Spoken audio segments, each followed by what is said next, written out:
नमस्कार, मैं हूं आशुतोष शर्मा और आप देख रहे हैं अमृत विचार। नेपाल सीमा पर भारत के मेलाघाट क्षेत्र से खाद की तस्करी जोरों पर हो रही है।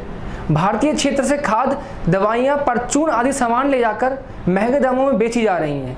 देखिए खटीमा से यह रिपोर्ट। भारतीय सीमा क्षेत्र पर स्थित दुकानों से खाद नेपाल पहुंचाई जा रही है।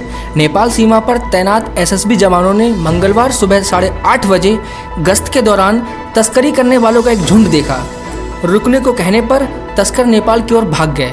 यह तस्कर भारत की सीमांत गांव के अंदर रास्ते से खाद, दवाइयां, परचून आदि का सामान साइकिल और सिर पर रखकर नेपाल पहुंचा रहे थे। इस बारे में एसएसबी सी कंपनी मेलाघाट के निरीक्षक पुष्कर सिंह धामी ने कहा कि इस अवैध काम पर रोकथाम और अंकुश लगाने की जरूरत है।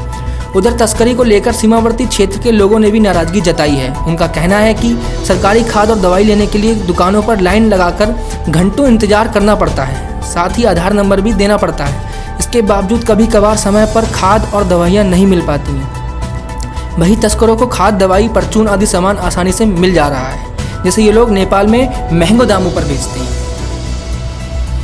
जाते हैं, लाइन लगाते हैं, उसके बाद भी कभी कभार नहीं मिलता है। और एकड़ में कितने कट्टे आप लोगों को खाद मिलता है? एकड़ में हम 1 कट्टा डालते हैं पहली खाद, फिर दूसरी खाद भी 1 कट्टा डालते हैं। लेकिन हमको वहाँ लेने में बड़ा मुश्किल पड़ता है। हमें आधार कार्ड जमा करना पड़ता है। दूसरी बात, जो लाइन में खड़ा होना पड़ता है। और कभी खाद हमको मिलती भी नहीं है। और ये खाद दुनिया भर के नेपाल जो है, वो नेपाल के लिए खाद धकाधक जा रही है। वो खाद कैसे जाती है? हाँ, आपका नाम? मेरा नाम रामविलास साहनी है। बस बढ़िया हो गया। प्रतिबंध है, उसके बाद भी जा रहे हैं, तो इसमें क्या कहेंगे आप? आज जो हमारी ड्यूटी 797/1 से लेकर 797/2 तक का एरिया है, उसमें हमारा पेट्रोलिंग और नाका चलते रहता है बदस्तूर।